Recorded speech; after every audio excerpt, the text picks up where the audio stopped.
Damos as boas-vindas a vocês que vieram nos visitar esta manhã. É um prazer tê-los aqui. É um lindo sábado, não é? Sei que Deus sorrirá para vocês enquanto adoramos juntos e estudamos a sua palavra. Nosso tema de hoje é a doença e a medicina. E talvez alguns de vocês digam, não estou doente. É por isso que estamos falando sobre o assunto. Há algum tempo, estudamos vários aspectos de Cristo, nossa justiça, que frequentemente causam mal-entendidos e são mal interpretados.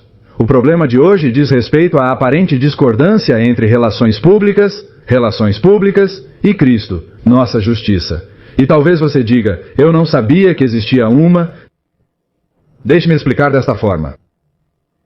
Nossas revistas e muitas vezes nossos líderes nos dizem com frequência o quão bem-sucedidos realmente somos. Eles têm o que chamamos de um bom relatório sobre mais escolas, sobre mais trabalho missionário, mais estudantes, mais hospitais, mais igrejas novas, igrejas melhores, mais membros, mais programas, mais projetos, não é mesmo? E adoramos ler sobre bons relatórios. Aliás, ficamos cheios de orgulho, não é mesmo? E nós dizemos, não somos maravilhosos? Odeio admitir, mas não é mesmo? Não é mesmo? E você se sente muito bem por pertencer a um movimento como este. Os adventistas do sétimo dia vivem mais. Você sabia disso? Isso significa que vivemos corretamente por inferência, não é? Temos melhor saúde. Temos menos câncer. Temos mais resistência. Você leu sobre os caras que correram mais rápido em 24 horas do que qualquer outra pessoa? Sabe, é bom ser adventista do sétimo dia, não é? Comparando conosco, não há ninguém como nós. Damos mais.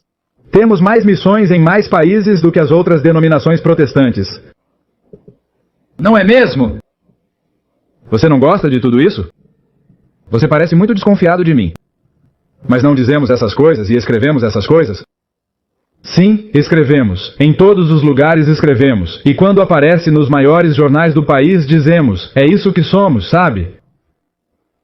É maravilhoso. Você deveria experimentar. Ninguém como nós. Sim, deve ser. E temos muito orgulho disso.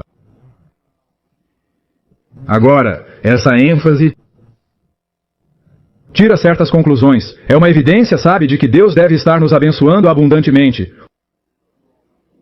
Ou não poderíamos fazer todas essas coisas, não é mesmo? Ele deve estar nos abençoando abundantemente. Portanto, devemos estar fazendo as coisas certas ou Deus não nos abençoará.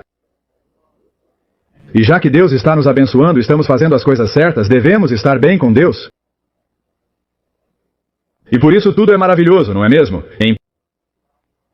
Para terminar a obra de Deus, tudo o que precisamos fazer é fazer com que mais pessoas façam a mesma coisa que já estamos fazendo. Não mude isso, somos muito bem-sucedidos e teremos mais relatórios excelentes. Agora, como essa é uma atitude que muitos têm, isso leva à conclusão, na mente de muitas pessoas, de que tudo está bem conosco. Deus está nos fazendo prosperar. Não preciso de nada, só preciso de mais pessoas. E isso me preocupa porque essa é a condição da verdadeira testemunha de quem Jesus fala em Apocalipse 3,17, onde ele diz que não temos falta de nada. Somos abençoados, somos ricos. E absolutamente nenhuma necessidade. Somos simplesmente abençoados. Estamos em condições tremendamente boas. E por isso ele disse, não precisei de nada. E essa pessoa chamada de verdadeira testemunha de Jesus disse que essa não é exatamente uma boa atitude. Na verdade, é uma atitude prejudicial. Eu não precisei de nada. Essa atitude é inimiga mortal de Cristo, nossa justiça. Aqueles que nos criticariam e trazemos o que chamamos de relações públicas ruins, achamos que eles estão contra nós. Aqueles que anunciam o quão bons somos, achamos que estão no nosso time e estão nos fazendo um favor. Mas uma boa relação pública nos permite dizer que estamos indo muito, muito bem, portanto Deus está nos abençoando abundantemente, não temos com o que nos preocupar. Este é o inimigo de Cristo, nossa justiça. O inimigo mortal. Na verdade, eles são completamente opostos.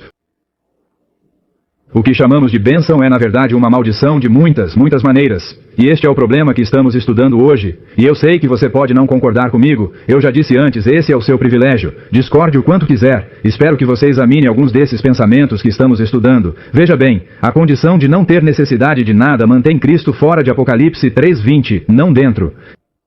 E essa é uma diferença enorme, a ausência de Cristo ou a presença de Cristo. Mas aqueles que não precisaram de nada não têm Cristo dentro de si. A verdade é que crescemos em número, não é mesmo? Na verdade, crescemos muito, muito rapidamente em número. Escolas, igrejas, projetos, missões, todas essas coisas diferentes. Realmente crescemos. Hospitais, houve um crescimento tremendo. E temos grande sucesso em muitos aspectos. E estamos fazendo grandes coisas por Ele, não é? E Ele está fazendo grandes coisas por nós. Não é verdade? Por que então o espírito de profecia parece nos criticar tão fortemente quando somos tão bem-sucedidos? Alguns leem as críticas e outros olham as relações públicas. Quem olha para as relações públicas e gosta delas não gosta das críticas. Quem gosta das críticas não gosta das relações públicas. E temos algumas grandes diferenças de opinião a respeito da nossa igreja dentro dos nossos próprios limites.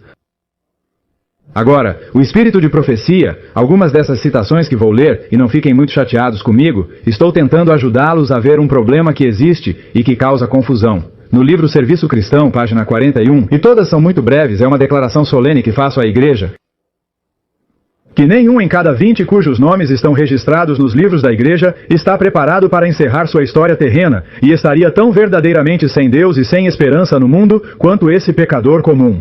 1893. Em outras palavras, eles têm seus nomes nos livros, vão à igreja, fazem todas essas coisas, mas são tão desesperados quanto o pecador comum que nunca vai. Não está melhor. Apenas 1% ou menos está fazendo algo pelo Senhor. 99% estão se envolvendo em empreendimentos mundanos. No volume 6 dos comentários, página 1075, abordo uma ampla área da chamada crítica. O novo nascimento é uma experiência rara nesta era do mundo. E raro é uma palavra incomum. É por isso que há tantas perplexidades nas igrejas. Muitos que assumem o nome de Cristo não são santificados e são profanos. Foram batizados, mas foram enterrados vivos. O eu não morreu e, portanto, eles não ressuscitaram para a notícia da vida em Cristo. Pessoas não convertidas, mas professando conversão. Volume 5 do Testemunho, página 218. E o que causou essa situação alarmante? Muitos aceitaram o medo da verdade sem terem tido uma conversão verdadeira. Muitos.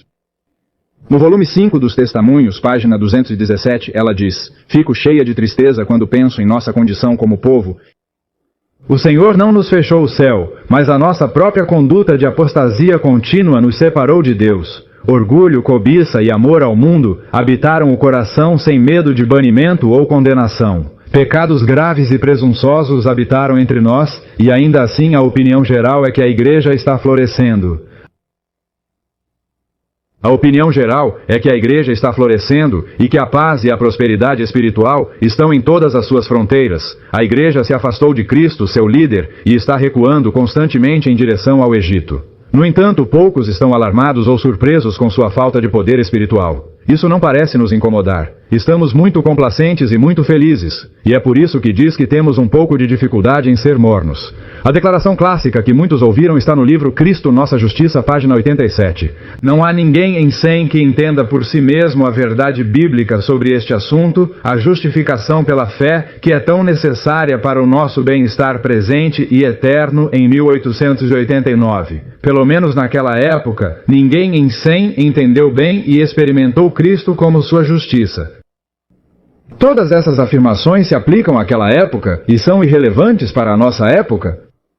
Somos muito melhores do que eles, na sua opinião? Mais ou menos igual? Pior? O que essas coisas significam hoje? Se alguma coisa, o que elas significam?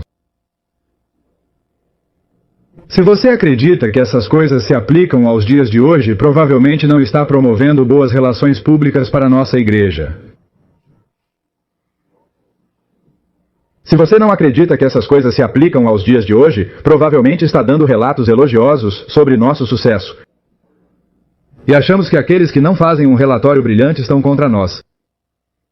E aqueles que o fazem estão no nosso time. Eles nos favorecem. E mais uma vez, quero que você saiba que esse conceito de relações públicas é totalmente contrário a Cristo, nossa justiça. Porque Cristo, nossa justiça, pressupõe que temos uma necessidade tremenda que não está sendo atendida. A mensagem de Laodiceia, que é identificada como essa crítica, tem alguma aplicação hoje? Citação muito simples. Perguntei o significado do abalo que eu tinha visto e me foi mostrado que seria causado pelo testemunho direto evocado pelo conselho da verdadeira testemunha aos laodicenses. Em outras palavras, essa mensagem laodicense causará um abalo entre nós. Você viu o abalo? Ele já se completou? Quando um grande número deles irá embora? Então, a mensagem de Laodiceia não completou sua obra e ainda deve estar em vigor hoje. Portanto, o que ela tem a dizer sobre a igreja ainda deve ser válido. Outra mensagem encontra-se em Primeiros Escritos, página 224. Ela, que significa a mensagem de Laodiceia, foi elaborada para despertar o povo de Deus, a revelar-lhes suas apostasias e levá-los ao arrependimento zeloso, para que pudessem ser favorecidos com a presença de Jesus e preparados para o alto clamor do terceiro anjo. Você já viu o alto clamor? Você já ouviu? Está indo para todo lugar? Então ainda precisamos da mensagem de Laodiceia. Esses pensamentos e essas duas citações parecem dizer que as críticas à mensagem de Laodiceia não estão ultrapassadas. Elas ainda estão em vigor hoje, ainda são necessárias. Porque não vimos a sacudidura nem o alto clamor. Porque ela faz declarações tão fortes sobre a igreja? Porque Deus diz isso sobre nós se parece que estamos desfrutando de tanto sucesso? Como podemos ter tantos conflitos ou contradições em relação ao mesmo movimento, à mesma igreja? O problema está no que você chama de sucesso e como você o julga. E o mesmo para mim. O que eu chamo de sucesso? Como eu o avalio? Se sucesso são números... Se o sucesso é mais dessas coisas, se o sucesso é grandeza... Se sucesso é materialismo, riqueza e prosperidade, se sucesso é aclamação e prestígio, então somos muito bem-sucedidos. E normalmente em nossos textos e declarações do púlpito citamos grandeza, crescimento, números, reconhecimento e prestígio. E dizemos que isso demonstra que Deus está nos abençoando, que somos bem-sucedidos em fazer uma grande obra para Ele. Isso sim é sucesso. Somos muito bem-sucedidos. Mas há aqueles que são mais bem-sucedidos do que nós, não é mesmo? Algumas igrejas nos fazem parecer formiguinhas minúsculas, sabe, pelos seus milhões e pelo seu tamanho. E seu sucesso. E não parecemos tão bem-sucedidos em comparação. Mas nosso crescimento e assim por diante, somos muito bem-sucedidos se esses forem os critérios de sucesso, e muitos acreditam nisso. Mas há outras evidências de sucesso além dessas. Estes são os padrões do mundo em relação ao sucesso.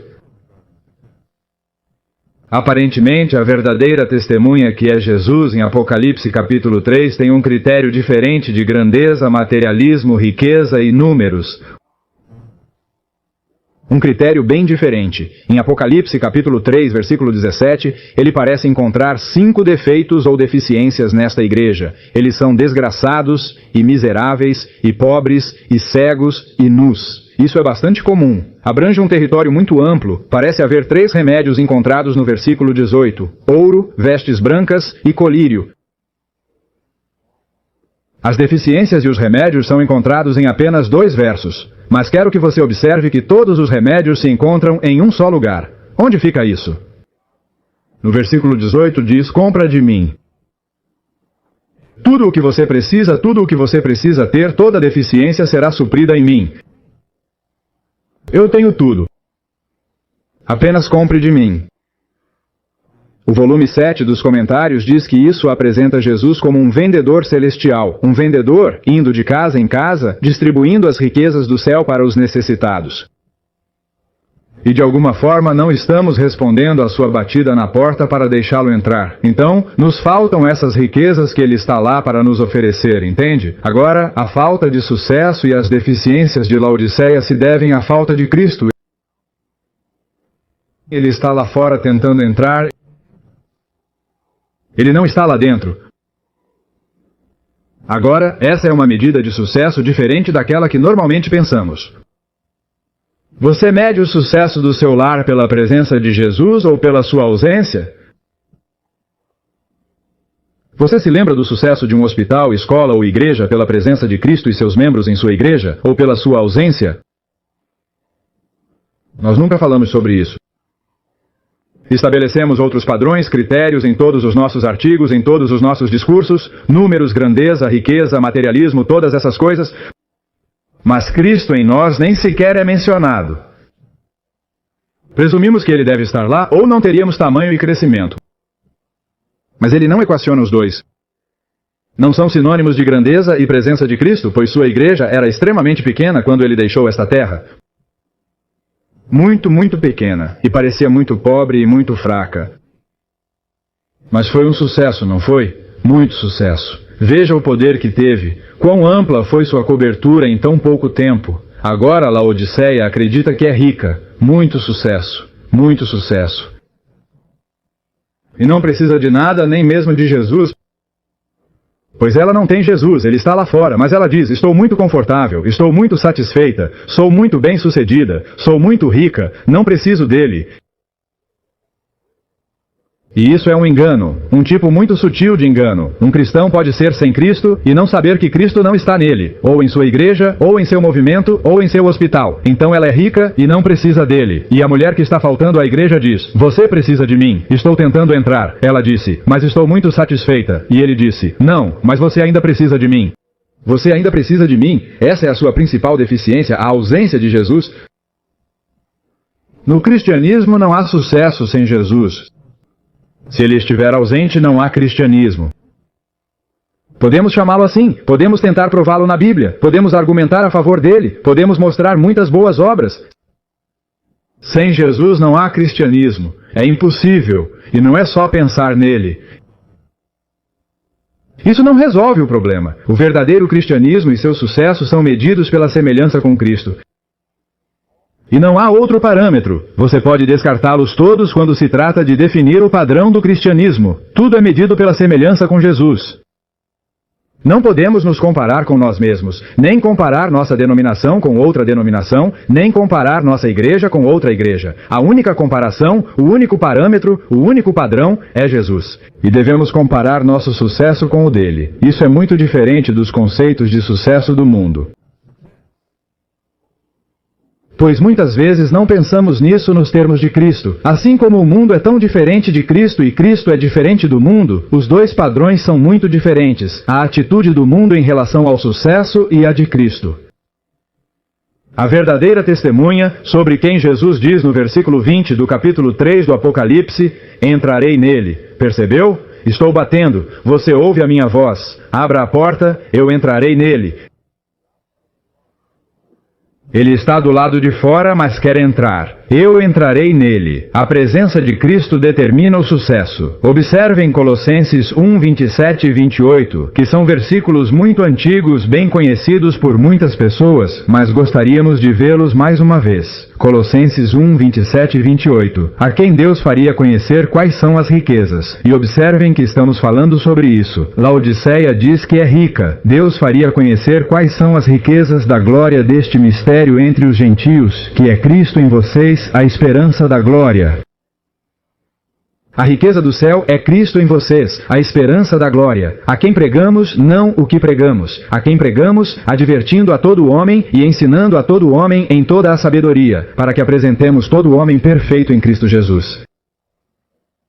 Cristo em vós, esperança da glória, ele nos aperfeiçoou em Cristo Jesus. E nós o pregamos, não o que ele ensinou, mas quem ele é. Não é o que, mas quem. A quem pregamos. Nós não pregamos sobre Jesus, nós pregamos Cristo, disse Paulo. E essa é uma ideia diferente da que a maioria de nós pensa muitas e muitas vezes. Ele é a verdadeira riqueza. Laodiceia diz, sou rico, mas ele disse, vocês têm as riquezas erradas. Todas essas riquezas que você vê serão destruídas.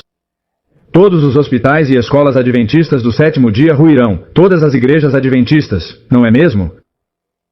Todas essas coisas passarão permanentemente.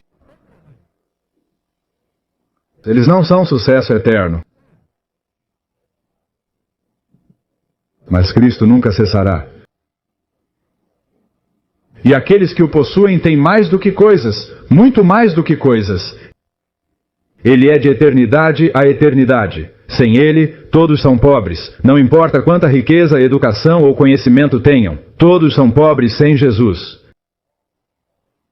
Nesse sentido, somos todos pobres. E ele prometeu que estaria conosco e nada poderia substituir sua presença. Eu entrarei em vocês. E percebo muitas citações e textos que temos. Mateus 28:20. Eis que estou convosco todos os dias. Além de estar conosco, ele também estará em nós. João 14, versículos 18 e 20. Aqueles capítulos maravilhosos sobre a promessa do Espírito Santo. Não vos deixarei órfãos, disse Jesus, voltarei para vós outros. Versículo 20. Naquele dia conhecereis que eu estou em meu Pai, e vós em mim, e eu em vós conhecereis. Em João capítulo 17, quando ele fez sua última oração no versículo 3, e esta é a vida eterna, eles podem, desculpe, 1723, eu neles e tu em mim, eu neles e tu em mim, 1723 de João. Agora, há muita coisa aqui que precisamos analisar. Há um pequeno comentário sobre Mateus 7, versículo 7. E eu gostaria de ler esse texto e dar a vocês o comentário que deixa isso tão claro que ninguém vai entender mal, eu acredito. 7:7 de Mateus. Pedi e dar-se-vos-á, buscai e encontrareis, batei e abrir-se-vos-á. No Sermão da Montanha, onde Cristo proferiu essas palavras, há um comentário no livro O Maior Discurso de Cristo sobre elas, e ela discute justamente a palavra buscar. No livro O Maior Discurso de Cristo, página 131, busque, apenas uma palavra, deseje não apenas a sua bênção, mas a Ele. Não deseje apenas a sua bênção, busque não apenas a sua bênção, mas a Ele. Não peça apenas que Ele te ajude ou te abençoe, peça por Ele. Isso é diferente, não é? Peça por Ele. Então a Bíblia explica um pouco sobre isso. Familiarize-se agora com Ele e fique em paz. Jó 22:21. Buscai e achareis. Deus está buscando você. E o próprio desejo que você sente de vir a Ele é apenas a atração do seu espírito. Esse desejo é o seu espírito trabalhando em seu coração. Entende? Ceda a essa atração. Cristo está defendendo a causa dos tentados, dos errantes e dos infiéis. Ele está buscando elevá-los à sua companhia. A sua companhia. Se o buscares, ele se deixará encontrar por ti. 1 Crônicas 28:9. Busca, deseja não apenas a sua bênção, mas a ele. O que ele dá não é tão importante quanto o que ele é, certo? Se você se aproxima de um homem rico e lhe pede dinheiro, isso é uma bênção para você, se você é pobre. Ele te dá o dinheiro. Agora você tem, está bom o suficiente? Como você gostaria de tê-lo? Tinha todo o dinheiro, não só a quantia que você pediu. Não seria diferente? Certamente. Suponha que você peça ao médico para ajudá-lo a se livrar de uma doença. E então ele te ajuda. Mas suponha que o médico se tornasse seu. E você viveu com ele o tempo todo. E todas essas doenças... Ele está sempre lá, sabe, cuidando de tudo. Não peça apenas a sua bênção, peça por Ele. Deus nos deu isso. Você está contente com as coisas quando pode ter o Deus do céu como seu? Veja, o cristianismo não é apenas receber bênçãos de Deus. É muito maior que isso. Cristianismo é ter Deus.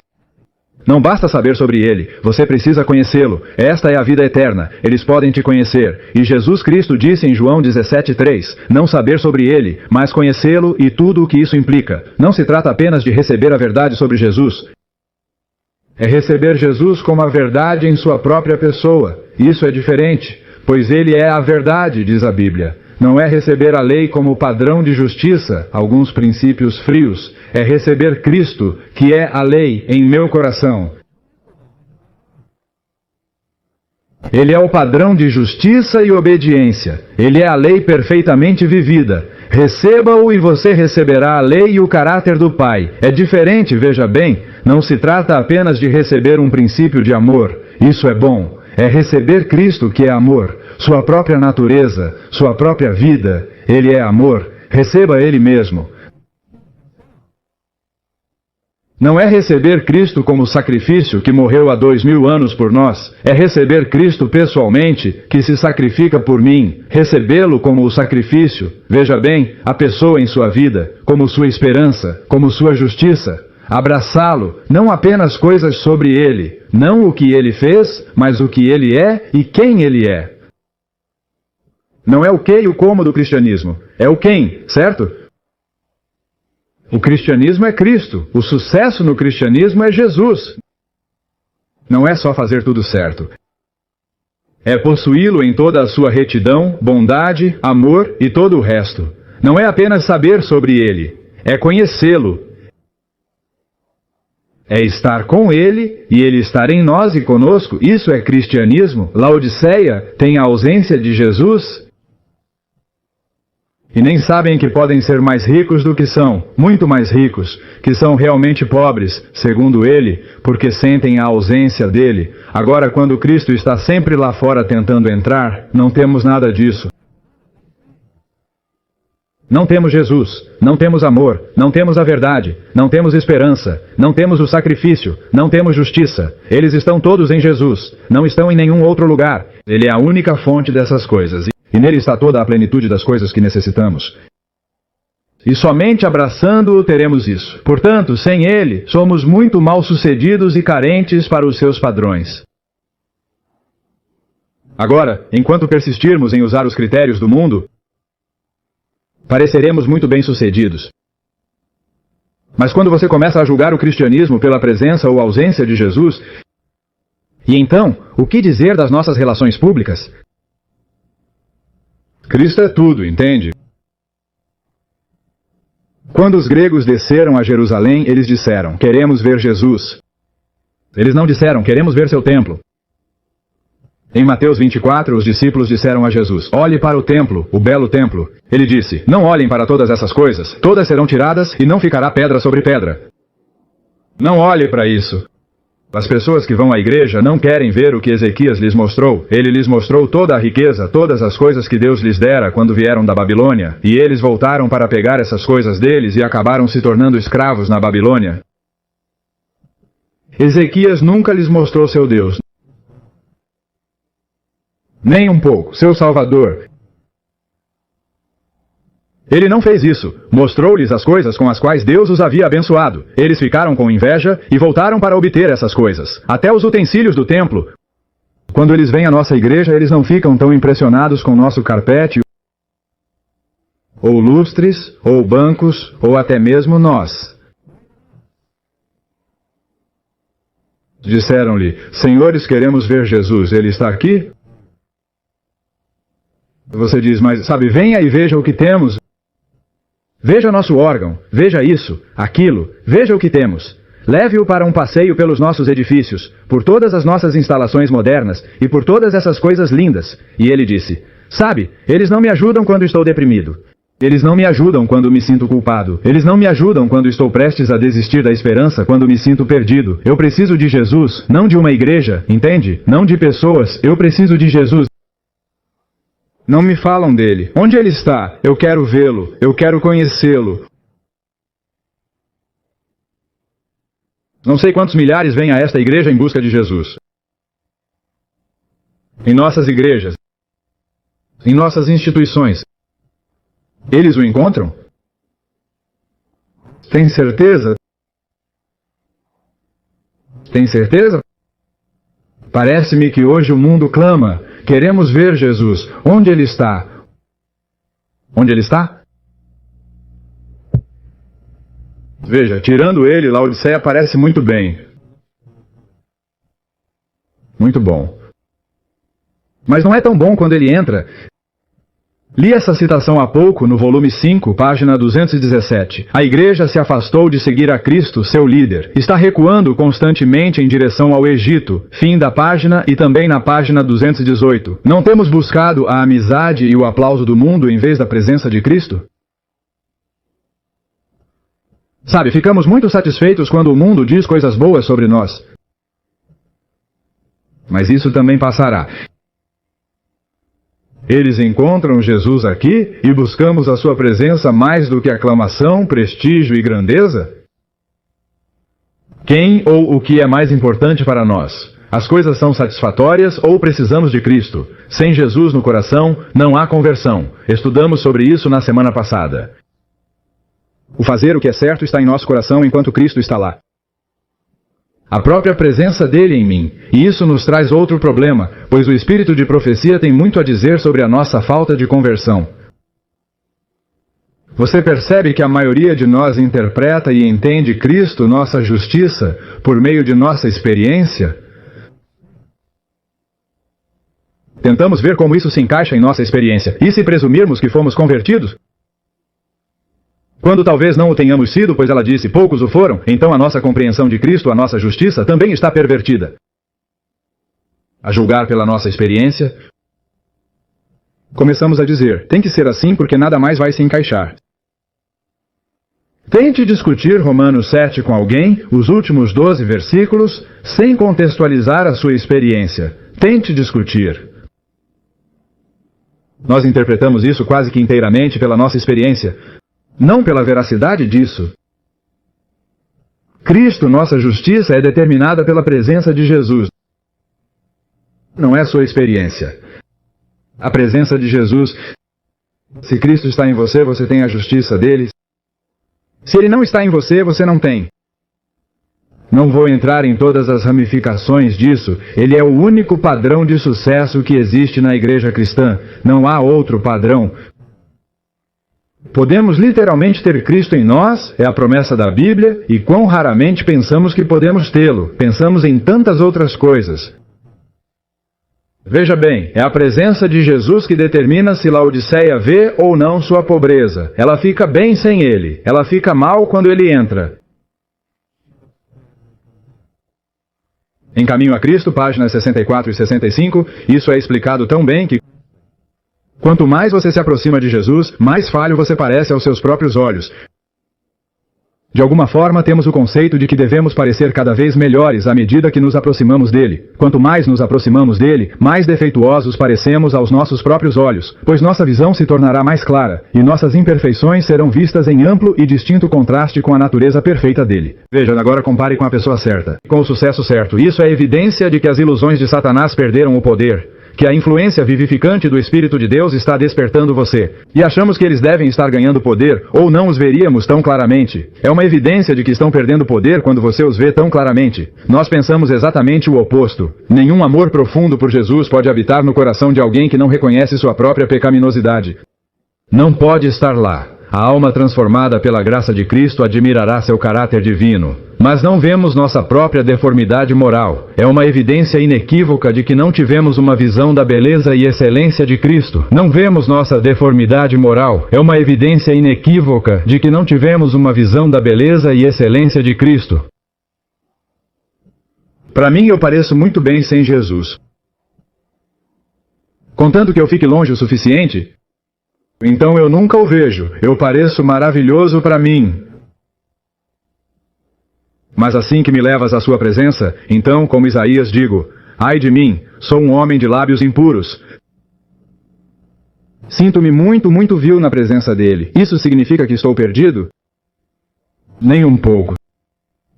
Se você estiver perdido, ele não virá à sua presença. Ele não permitiria que você fosse até lá.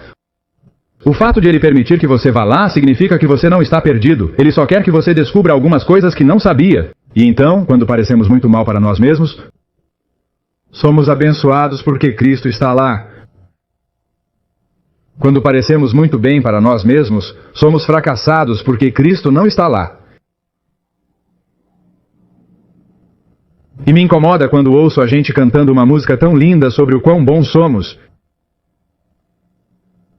Isso me incomoda. Isso faz com que muitos de nós nos sintamos eufóricos, e pensamos que Deus deve estar conosco, ou não poderíamos ter tanto sucesso. Mas não tenho certeza se essa não é a melodia de outra pessoa além de Jesus.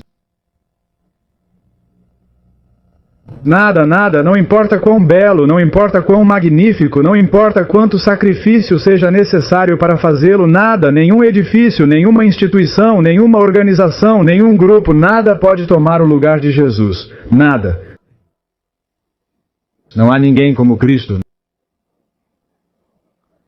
Nunca encontraremos satisfação em instituições e coisas. Nunca.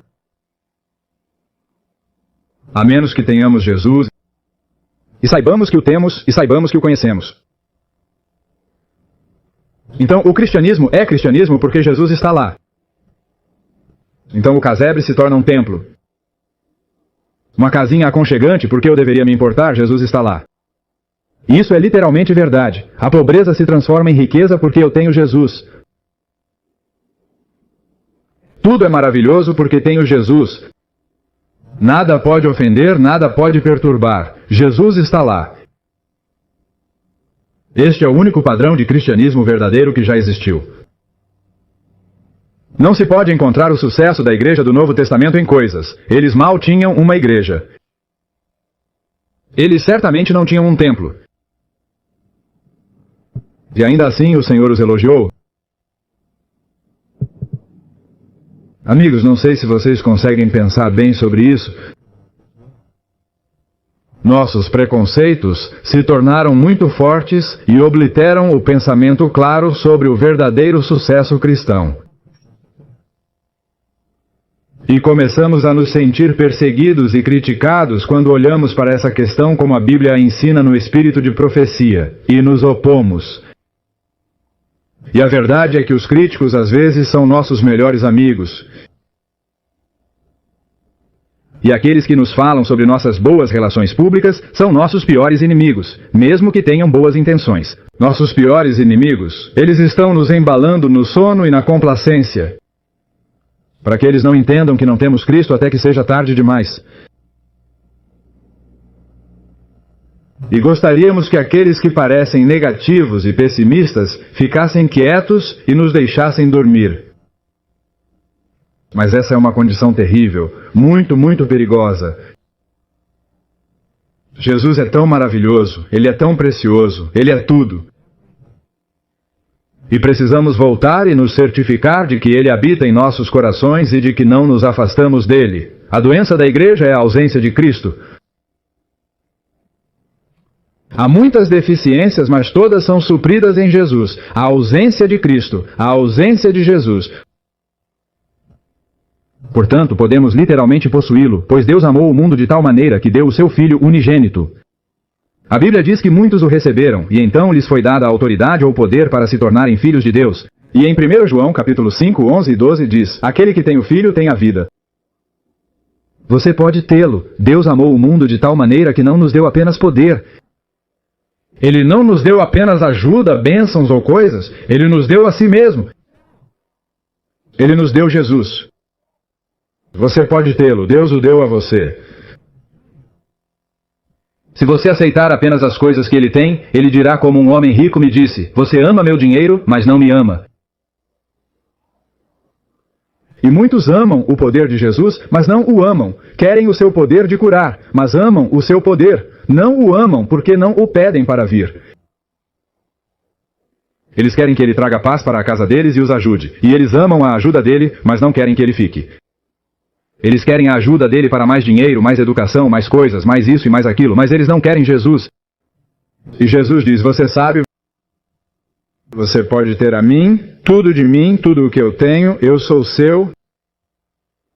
Você me receberá, você me abraçará.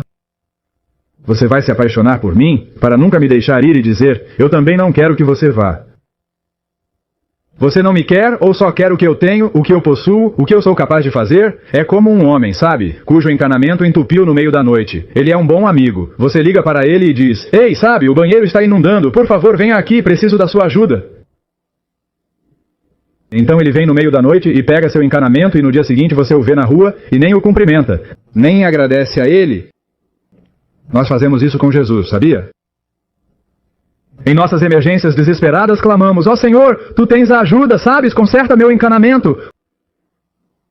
Conserte minhas emoções, conserte meu coração, conserte minha família, conserte meu trabalho, conserte minha mente, conserte-me. E ele diz, quando seremos amigos? Então nunca nos separamos. Para que você sempre tenha a mim, não apenas a minha ajuda quando precisar. A Bíblia diz em Isaías, capítulo 55, versículo 6, buscai ao Senhor enquanto se pode achar. Invoquem-no enquanto está perto. Ele está batendo há muito tempo. E Laodiceia disse, estamos indo bem. Nós nos damos muito bem, não precisamos mesmo de você. E ele disse, esse é um tipo estranho de engano. Que os cristãos não precisam de Cristo. Por que não? Você realmente descobriu o que é o cristianismo se consegue viver sem Jesus? Você não seguiu as ideias mundanas de sucesso e nunca me viu? E eu bato o tempo todo porque quero entrar com você. Você é muito especial para mim, muito preciosa. Que igreja diferente seremos, que lar diferente, que vida diferente, que instituição, escola ou hospital diferente. Seja o que for, quão diferente será quando Jesus vier e permanecer como a Bíblia ensina. Alguns considerariam isso uma crítica muito violenta, tão negativo, e desapareceria com um estado de tristeza, desespero e desesperança. O Senhor não está dizendo isso. O Senhor está dizendo: como você pode viver sem mim? E então diz: Jesus é tudo no mundo para mim. Como você pode fazer isso? Como você pode chamar isso de cristianismo? E não me possuir, como você pode fazer isso? Como você pode falar de mim e não me conhecer? Como você pode dizer que me segue e não me seguir? Como você pode fazer isso? E eu penso com pranto na voz, nos olhos, ele disse: quantas vezes eu quis te recolher, eu quero entrar em você, mas você não quis. Por que você vai morrer se eu quero te fazer viver? A coisa mais patética que posso pensar são cristãos sem Jesus. Os adventistas que ansiavam por vê-lo chegar não o encontraram. O Senhor não está apontando o dedo, encontrando falhas e condenando. Ele está ferido. Ele está ferido. Que troquemos todas essas coisas, sabe, pelas belezas de Jesus. Ele não consegue imaginar como você pode amar um edifício ou instituição mais do que a ele. Ele não consegue imaginar como você pode amar dinheiro ou bênçãos mais do que a ele. É inacreditável para ele. Ele não consegue imaginar como pode estar sempre pedindo a ajuda que ele tem a oferecer e não querer. E hoje ele está batendo.